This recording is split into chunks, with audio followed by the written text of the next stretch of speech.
The Kir Royale. It's regal, grand and noble. It's like your Aunt Karen forcing everyone to watch The Crown on Christmas Day after Uncle Tony swore furiously at the King's speech. Now, before any of you think this is a bunch of Brits trying to be sophisticated and edgy, it's actually a French aperitif cocktail, thought to be based on a wine drink from 1904. Start this one off with half an ounce of 15ml of Creme De Cassis.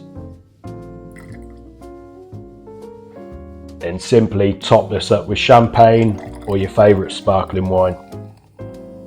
If you love blackcurrants, you'll like this one, and it's easy to make and can be a real crowd pleaser. Also with the colours, I think it makes a superb Christmas drink. Then garnish with a raspberry on a pick. Cassis should be easy to find, but if you can't find it, you can make it with Chambord. Give the subscribe button a good dry slap and most will enjoy.